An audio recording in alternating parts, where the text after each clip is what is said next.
All right, the problem of the day that was given out yesterday I thought was pretty tricky. The reason I gave you guys this problem of the day is I realized after a break, people tend to wipe their slate clean, so to speak, and they forget what they covered the previous term. We do need to remember our substitution and elimination reactions, which means if you are rusty on this, you should probably go back and review chapters 7 and 8. If you are the type of person where reading a book doesn't really help you, you need to be visually taught something, I really recommend the Khan Academy videos.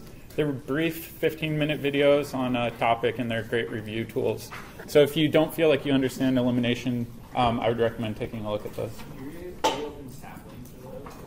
Can I reopen them?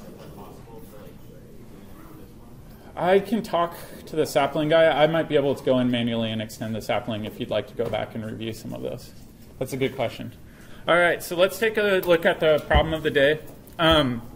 If you notice, the starting material doesn't have any double bonds in it. We don't have an alkene that can do an addition reaction. So we need to make an alkene. So this is where chapter 8 comes in, where we covered elimination reactions. And if we take a look at our starting material, we've got a good leaving group. We have bromine. And if we think about our alpha and beta positions, we've got an alpha position here. We don't want to deprotonate our alpha position. We want to only deprotonate our beta position. So if we look at our beta position, it's that adjacent carbon over there. And we've got a beta proton that is attached right there. So we need to use a strong base in order to drive this elimination. One thing I will say is it's better to use a non-nucleophilic base, because if we use a nucleophilic base, what might happen? Substitution can happen if we use a nucleophilic base. So in this case, we want to use a non-nucleophilic base. My favorite non-nucleophilic base, because it's small and effective, is sodium hydride. Hydride is a poor nucleophile, so it's not going to participate in any sort of nucleophilic substitution. This will come over, grab that beta proton, clamp down, kick off our bromine, and this is an E2 reaction. We can't do an E1 reaction because we would be forming a very unstable primary carbocation if that bromine fell off on its own. So now if we look at this, we've got a new alkene. And I'm not going to draw the other byproducts. We can assume that hydrogen gases evolved along with sodium bromide. The next step that I would do is add in hydrobromic acid. If we do that, this double bond can come over, grab that proton, kick off bromine, and we need to make sure that we're forming the most stable carbocation. So in this case, if we add on the hydrogen to the end of that alkene, we can form a tertiary carbocation that is very stable. Then the next step, we've got this bromide floating around. This bromide can come and attack our carbocation, and now we've got the bromine in the adjacent position on that carbon-carbon bond. Whoops. So let's draw that product.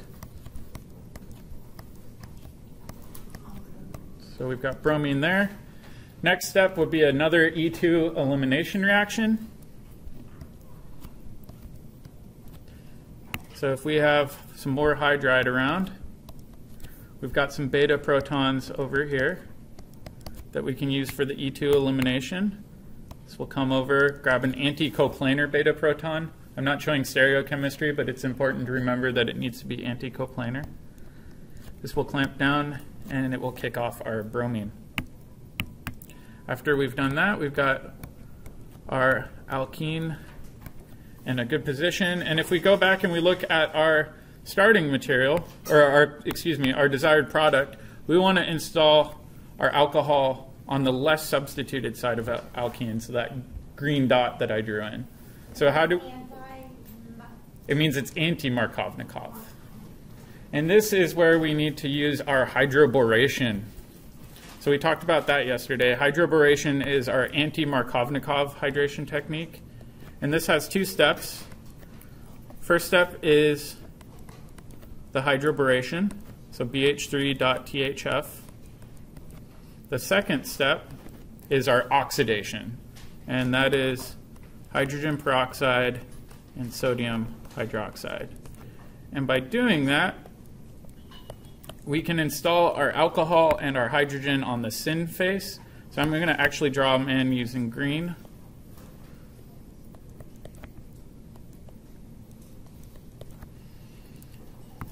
And we've also got this methyl group sticking back.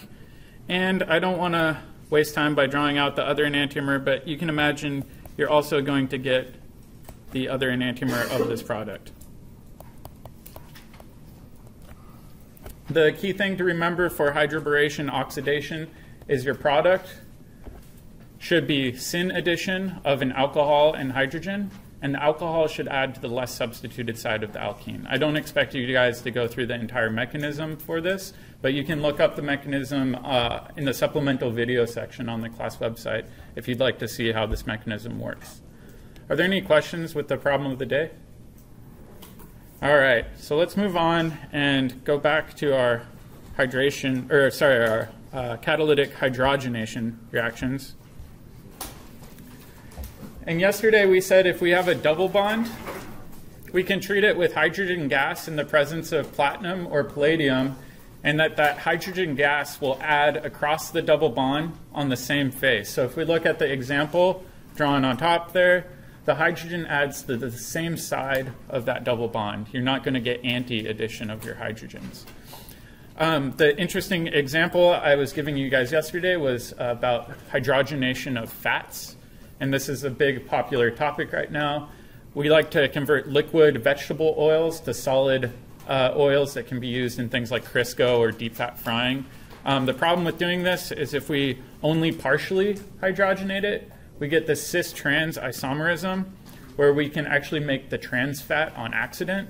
And if you do this commercially, you get about 5 to 10% of the trans fat in a partially hydrogenated oil. This is really bad.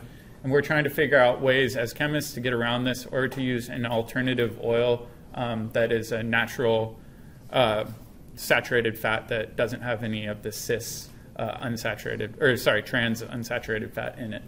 So it's a cool topic. I posted a link on the class website if you'd like to read some more about it. But let's talk about this a little bit more, because there's a variety of different catalysts that you can use. So just to reiterate the point, if we have something like cyclohexene with 2 methyl groups coming off of it, and we treat this with hydrogen gas, we can use platinum, we can use palladium, or even sometimes nickel. And these metals are a little bit unique because they don't dissolve in the reaction solvent. They actually stay suspended as a solid. And so when we have this sort of catalyst, we call them heterogeneous catalysts.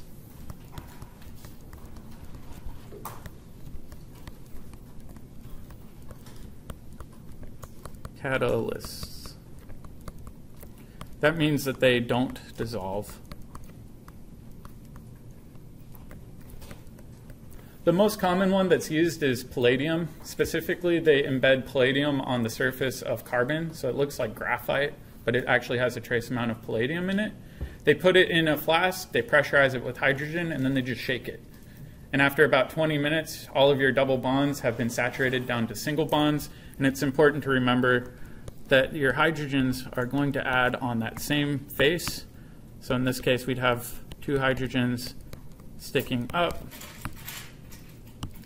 and we'd have these methyl groups sticking down. Do I need to worry about the enantiomer here? No, the enantiomer is the same. This is a meso compound, if you remember from last term. So in this case, we only get one product, and it's a heterogeneous catalyst, and we get syn addition. There's also a few other catalysts that you may see pop up occasionally. And these fall under a different class, but work almost entirely the same. Again, they use hydrogen gas, but this time they use ruthenium.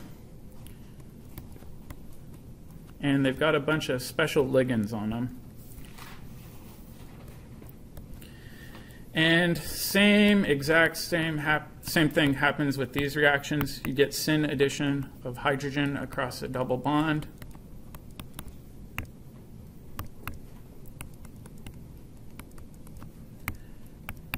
And these are called homogeneous catalysts because they actually dissolve in the reaction solvent. They don't stay suspended as particles. And so this ruthenium catalyst dissolves quite readily in most organic solvents. So homogeneous catalyst, and they dissolve. The reason I wanted to bring this up is that typically people don't use this catalyst. This is called Wilkinson's catalyst, so I'll draw it out.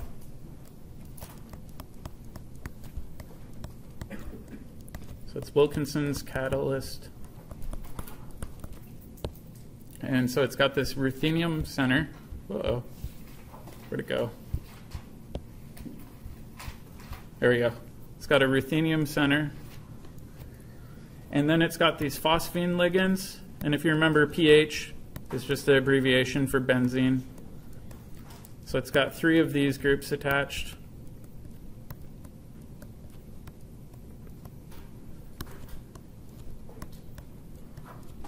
It was one of the first homogeneous catalysts for hydrogenation. It works well. Most people prefer the palladium method. But the interesting thing that developed out of this is people realized if you take one of these phosphine ligands, or even 2 of them, and you replace it with something that's chiral, you can actually get asymmetric hydrogenation. So let's write this down. So if changed to a chiral ligand, you can get hydrogenation to occur preferentially at one face of the alkene.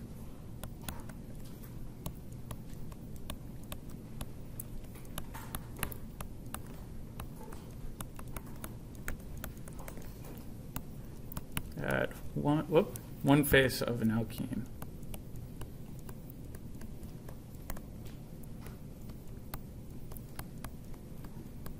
Typically, people will just write chiral catalysts because they have to actually test hundreds of these catalysts before they find one that works well.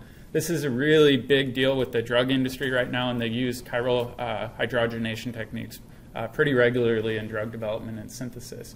The Nobel Prize was awarded for this work in 2001, so a lot of this work is pretty new and isn't in most organic chemistry textbooks, but your textbook actually has a short section on it, so I just wanted to briefly introduce it here.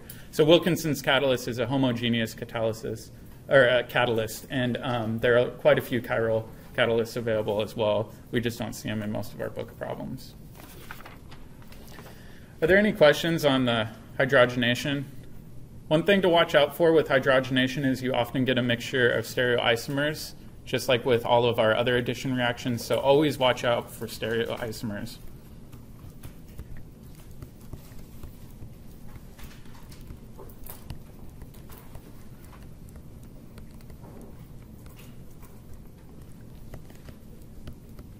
Especially if a non-chiral catalyst is used. If you have a chiral catalyst, it's very hard to predict which stereoisomer you'll get. Most of the time that's just done experimentally, or you refer to existing literature. All right, so let's move on to halogenation. For those of you that were in my lab last term, you've already seen some halogenation reactions, so most of this should be review. They're pretty intuitive as well. Let's switch to black. Halogenation reactions. And the example we saw last term was that we had an alkene. We had a disubstituted alkene in lab. We used stilbene. In this case, I'm showing a tetrasubstituted one. And we reacted this with bromine. In lab, we made the bromine in situ, which means we made it using other reagents. But you can also use elemental bromine very easily. So in this case, we've got our nucleophile, that double bond, and bromine is our electrophile. That means it wants our electrons. Bromine doesn't look like a standard electrophile because it doesn't have a net dipole, but the bromine atoms themselves are pretty large, and so we can actually observe an instantaneous dipole, which means that at one point in time, the bromine on the right might have more of the electron density than the bromine on the left, creating an instantaneous dipole that can act as an electrophile. So in this case, the double bond will reach over, attack our bromine, and then kick off bromide. And if you remember from lab last quarter, we go through this bromonium ion.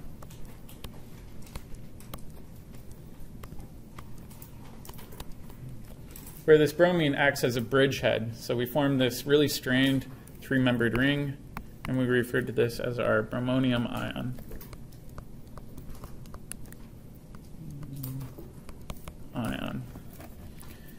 Also floating around in solution is our bromide that was kicked off. This bromide can add back in through a backside underneath attack. It can attack from the top face like we saw in the problem of the day. And this will slingshot open that bromine, giving us our addition product. So let's do this going down here. So we've got bromine, bromine. We've got our methyl group sticking up, one going back, one going down, and one going there. So if we look at our bromines here, the important thing to realize is that our bromines add anti-addition.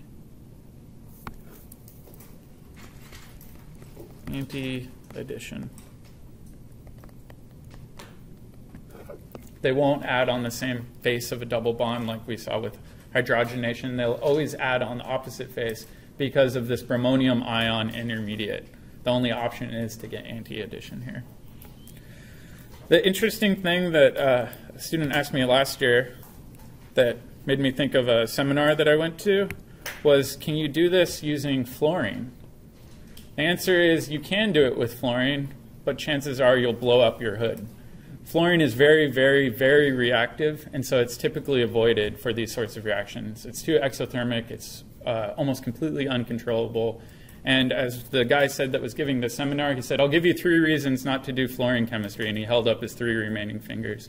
So bromine is almost exclusively used for this. You will occasionally see it done with chlorine too, but working with chlorine gas is very nasty, so people don't generally use it.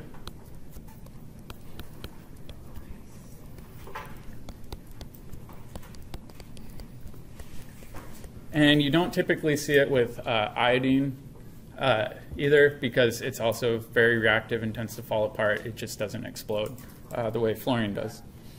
All right, let's do an example problem so we can look at the stereochemistry a little bit more closely.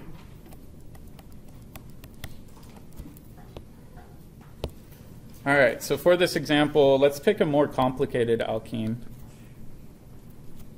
And I'm going to abbreviate these groups methyl and ethyl and methyl. And we're going to react this with our standard bromine. So we said our first step is to have our double bond, that pi bond, act as our nucleophile and attack bromine, which is our electrophile, and kick off bromide.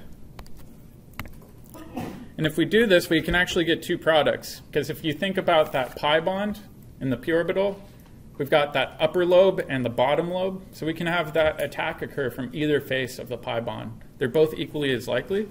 So let's first do the top face attack. And if we do that, that means we've got a methyl group sticking out. And we've got methyl cis to that, so it'll be there. And then we've got ethyl group sticking back. And just to be complete, I'm going to draw in the assumed hydrogen that's also sticking back. So we've got one stereoisomer of the bromonium ion. Let's draw the other one as well. But this time it will be an underside attack. So our bromonium ion will be pointed down. And then we've got our methyl group sticking out over here. And then our hydrogen right there. The methyl group is still going to be on that same side as it was before. And then we've got the ethyl group sticking back. Sorry, that's not the greatest drawing, but you can see that the bromine can attack from either face of that double bond. In either case, we have the bromide that's also in solution that got kicked off from the bromine. And we'll get back to this a little later, but the bromide will always attack the more hindered carbon. So underneath, and then slingshot open. In this case, the more hindered carbon is right there. And then it will slingshot open. But let's make a little note and say that. Why is it just going to the carbon? Shouldn't it be attracted more to the positive charge on them? If you remember, this is in a bit of a resonance form. So this bond is very, very weak. It wants to break open as much as possible. So because that bromine-carbon bond is so weak, that makes the carbon the more reactive site than the bromine. Okay. Three-membered rings are very unstable due to ring strain. They very much want to open. In this case, opening is the most favorable pathway. So in this case, Br minus attacks the more hindered carbon. It doesn't want to attack the less hindered carbon. We'll talk more about that in a second here. All right, so if we think about, oh man, my laptop's going crazy. If we think about the product for the leftmost reaction, we're going to have bromine sticking up on one side, bromine sticking down on the other. That methyl group is sticking there. We'll have an ethyl group like that. And then our methyl group will be here. And our hydrogen will be over there. If we think about the reaction on the right side, again, it's very similar. This time we've got a methyl group sticking up over there, hydrogen right there, and then our methyl group there, and our ethyl group there. So we need to really pay attention to stereochemistry here, because oftentimes you get stereoisomers. You need to make sure that you draw both and then check to see if they're identical, because sometimes they are, sometimes they aren't. It's always better to play it safe and draw out both potential options, just in case you do have stereoisomers. The interesting thing is, in this case, we have bromide attacking as our nucleophile. You can actually intercept the bromonium ion with a bunch of other nucleophiles as well, instead of bromide. It depends on your reaction conditions. And that's where a new reaction comes into play called the Halohydrin reaction, where we run the reaction in water, and water can actually outcompete bromide as a nucleophile. So let's start a new section for the Halohydrin reaction.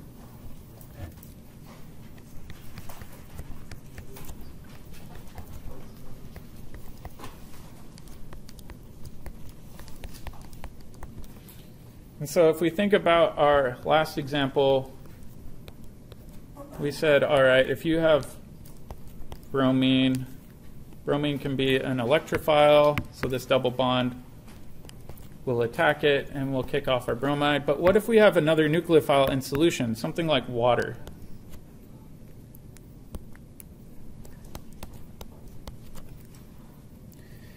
In this case, we still form our bromonium ion.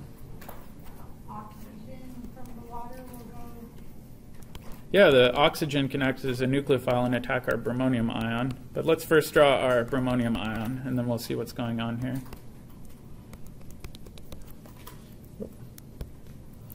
Now, if you have water floating around, water will prefer to add to the more substituted side, or the more hindered carbon. In this case, both are equally as hindered. So this water will add in, doesn't matter which side. And we'll ring open and give our bromonium ion.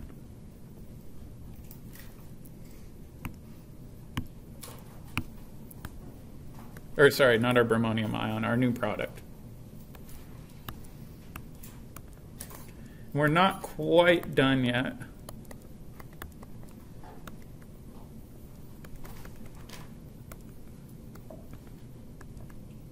Let me finish drawing this in.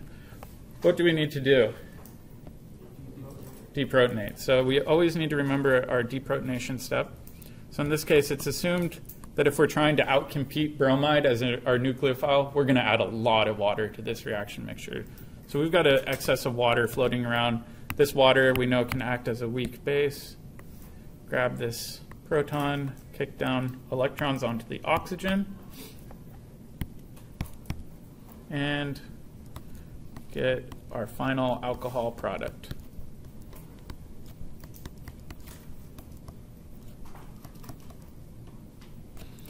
Again, just like with the halogenation reaction, if we look at the alcohol and the bromine, they're always going to be anti to one another.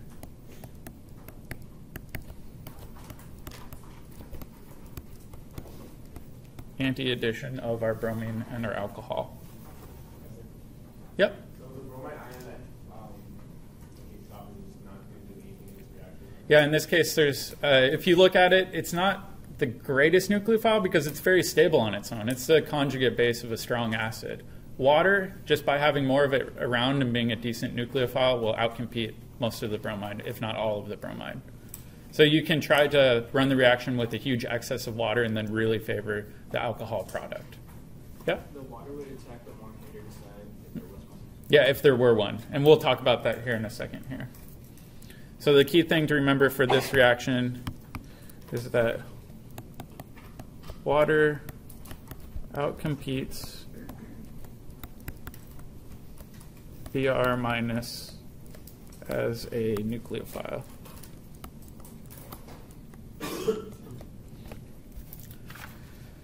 Now let's go back and take a look at an example, and we'll look more at the stereochemistry for this reaction.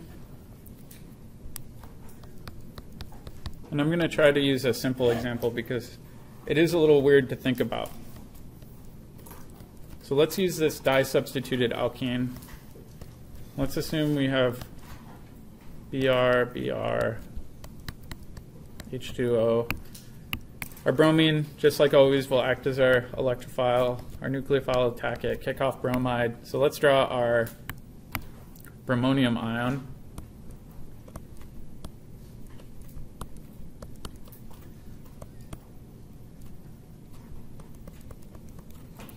So now we've got our bromonium ion and water.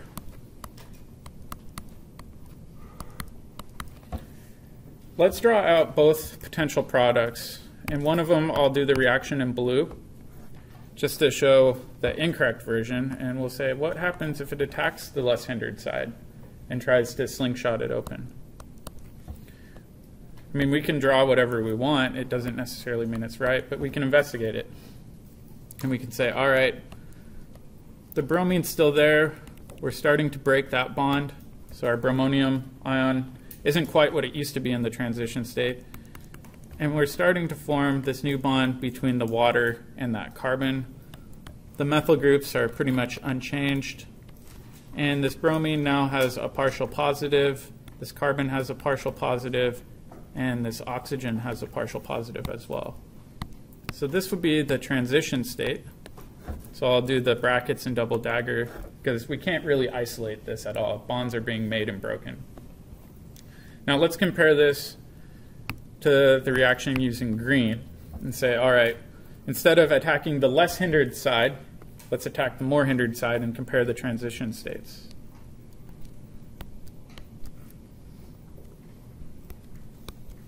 So this time, our bromonium ion is breaking the bond on the left, retains the bond on the right. We're forming a new bond to water. The methyl groups are still relatively unchanged. Our bromonium ion, or bromine has a partial positive, the oxygen has a partial positive, and the carbon has a partial positive. So let's compare these. Which transition state is going to be more stable, the one on the right or the left? So I heard somebody say the left. Why do you guys think the one on the left is more stable? Yeah, if we look at the bromine, in either case, the bromine has a partial positive. In either case, the oxygen has a partial positive. But if we look at the carbon right there versus right there, the carbon on the left is more substituted, which means it's going to be much more stable as a partial positive than the one on the right. The one on the right is only mono-substituted, so it's a pseudo-primary carbocation. That is a lot less stable. So in this case, it's a more stable transition state.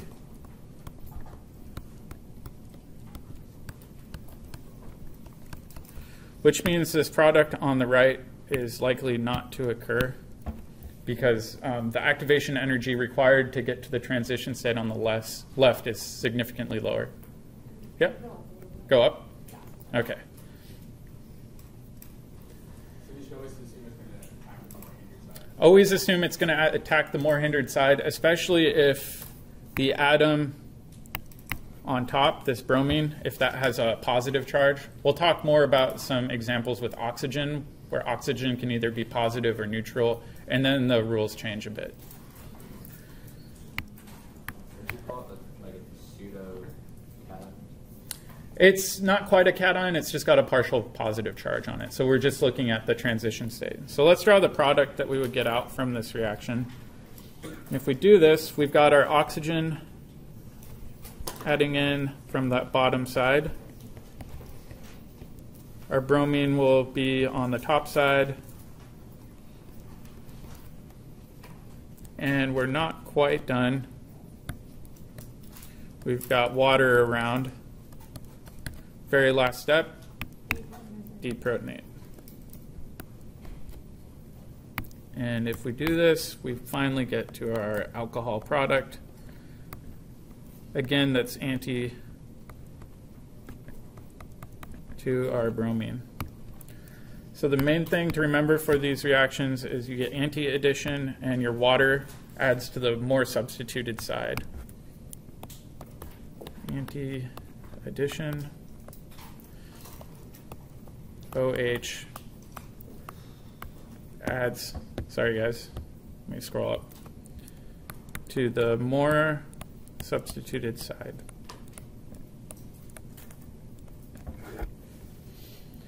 Again, we always want to watch out for mixtures of stereoisomers because the bromonium ion can form from either the top or bottom face of the alkene.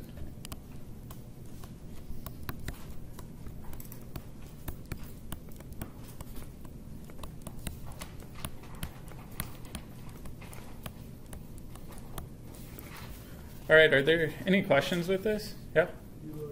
Lower it down. Do you want the transition state? Okay.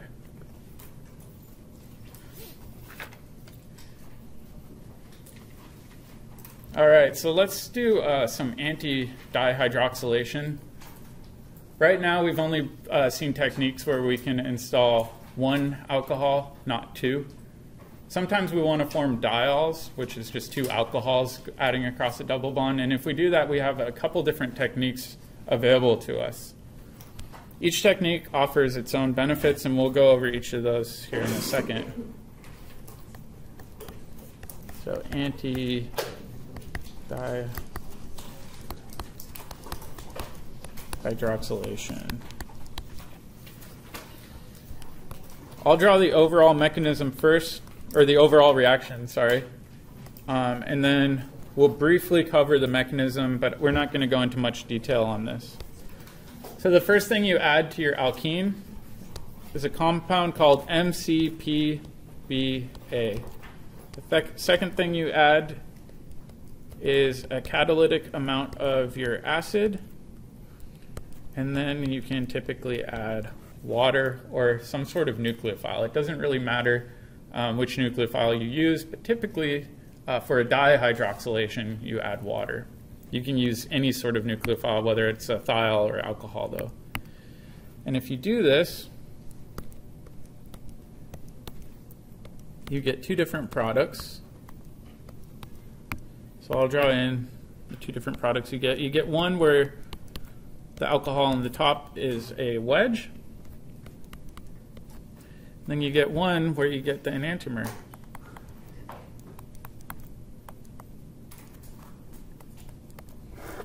So if we look at these two products, they're enantiomers of one another, but in either case, they're anti-addition.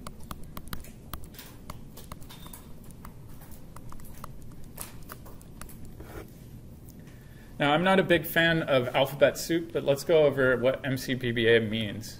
Okay. Do we need to understand the mechanism? I'll show you guys what you need to know. You don't need to know very much of it. All right, so MCPBA stands for metachloro. It sounds like a beer. Peroxy, benzoic acid. So what it looks like is a peroxybenzoic acid. Looks like an acetic acid or a carboxylic acid with an extra carbon, or sorry, extra oxygen. And then it's attached to a benzene ring. And then in the meta position, which we'll cover later what meta means, we've got a chlorine. So MCPBA is a fancy word for this reagent. It's used very regularly to form something called an epoxide. So let's briefly cover the stepwise synthesis of this. We're not going to cover the whole mechanism of forming an epoxide. I just want you to know that this makes an epoxide. So, go back up.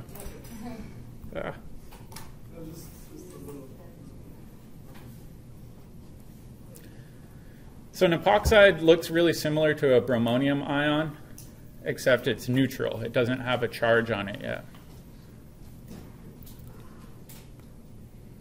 Let me scroll down and we'll keep that metachloroperoxybenzoic acid up there. This time we're going to just add MCPBA. We're not worried about the mechanism here. You can look up the mechanism in your book, but it's got 4 different arrows in it and has kind of a goofy transition state. The key take-home message, though, is with MCPBA,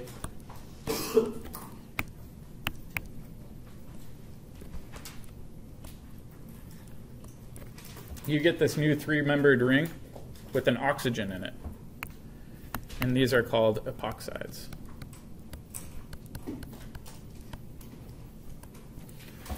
Some books call them by different names, but our book primarily refers to them as epoxides. So the next step, if we go back and look at our scheme, is we're going to add acid and then water. So let's take a look at what happens if we add our catalytic acid. If we add acid, this oxygen is our only nucleophile. So we'll grab that proton.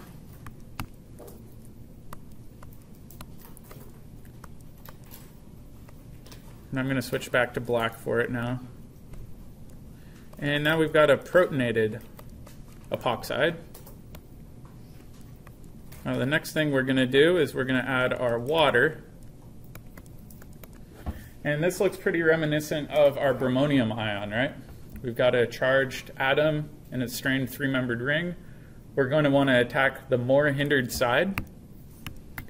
So in this case, remember that it doesn't matter in this case, but attack the more hindered side. Under acidic conditions,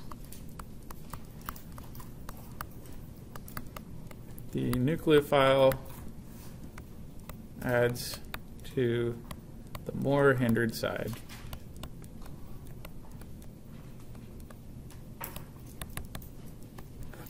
And if we do that, it slingshots open the same way as with the bromonium ion, but it can only do a backside attack, which is why we only get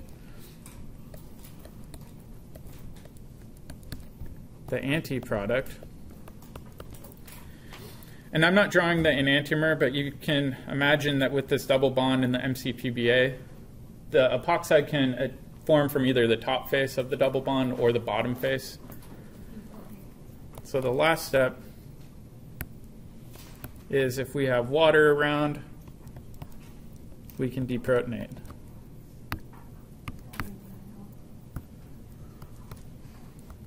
Oop, that didn't work. And it will kick electrons down to that oxygen.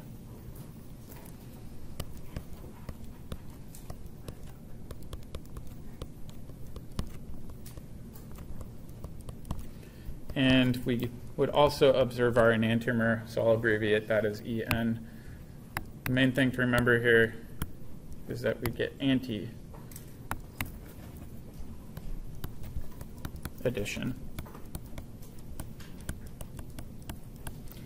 On the problem of the day, I goofed up, and on the reaction on the bottom right-hand corner with MCPBA, I did sodium hydroxide. We're not going to have time to cover the basic mechanism, so switch that to just acid and water for right now. So instead of sodium hydroxide, change that to H plus and H2O. We're going to cover epoxides more in a later chapter. Things tend to flip around when you change the conditions from acidic to basic conditions. I'll try to update it on the website as well. The cool thing with this reaction, too, is it works with other nucleophiles besides water. This reaction will work with alcohols or thiols. So the only difference is in this step where we added water, you can imagine this water could be switched to some other nucleophile and it would still work. It could be methanol, it could be ethanol, it could be a thiol of some sort, and it will always add in the anti-direction. It doesn't matter because we're making the epoxide. Any sort of nucleophile could be used in that step. Are there any questions with the anti-hydroxylation reaction? Or anti-diol formation?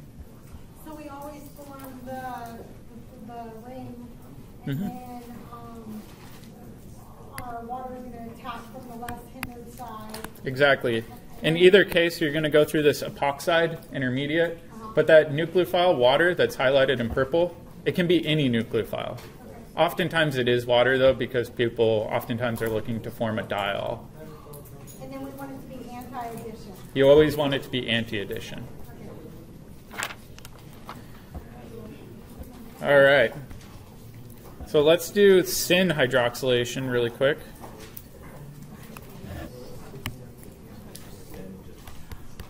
Do you think like in the next couple of days before the quiz, we could have like a worksheet day?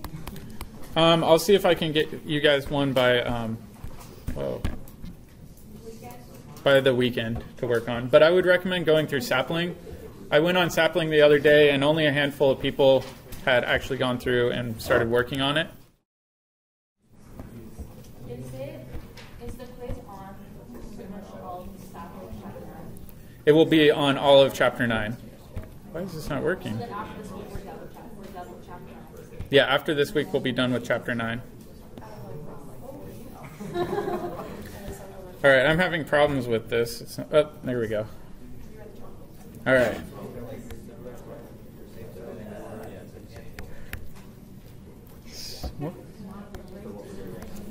Man. Here we go. So in the last example, we saw the mechanism and synthesis for making our antidiols, but there are actually reactions where we can get syndiols. And they're pretty straightforward. The first one involves osmium tetroxide, followed by sodium bisulfate and water. And if you do this, we're not really concerned with the mechanism for these organometallic reactions. They're a little more advanced. You get the syn diol. So it's syn addition. You still have to watch out for stereoisomers, but in this case it's meso. You just want to be aware that these alcohols are always going to add syn to one another. The other one that the book shows that I really don't like, but I'll show you it anyways and just tell you I don't like it, is they use potassium permanganate, sodium hydroxide, and they run it cold. And they say if you do this, you can also get a syn diol.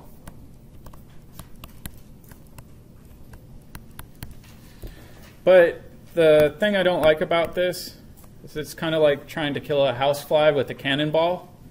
It'll work, but you're going to get a lot of unintended side reactions going on. Potassium permanganate will react with just about any organic functional group it can. So unless it's a very, very simple organic molecule, potassium permanganate is almost never used. The main transition state for these reactions I'll show you really quick.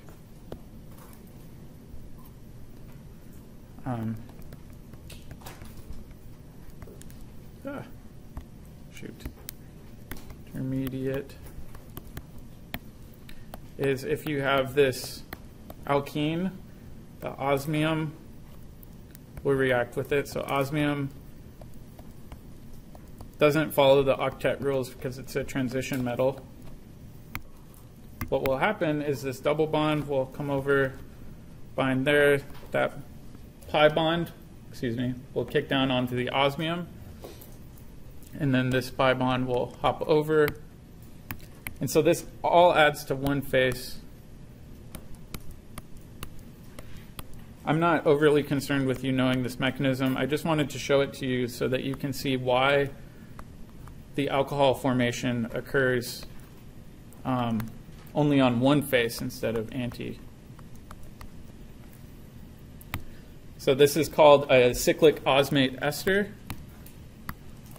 And when you add in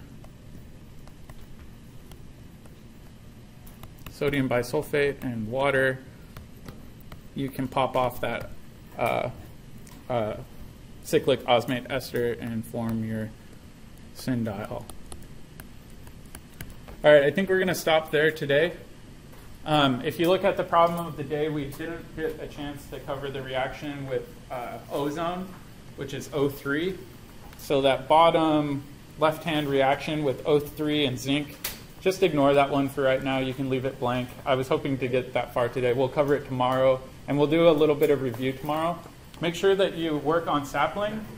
And then also, at the end of the chapter in your notebook, there's a summary of the reactions that we've covered. I know a lot of people are feeling overwhelmed with the number of reactions. What I recommend doing is break these down, put them all on note cards. You can have your product on the back, your starting material and the reagents on the front, and just flip through them every night before you go to bed. Like I said, this term, we're going to be going through a lot of reactions, and you're going to have to spend a lot of time studying. I know it's not the funnest thing to do before going to bed. I know some people have said, I dream of chemistry now. But this is the best way to review.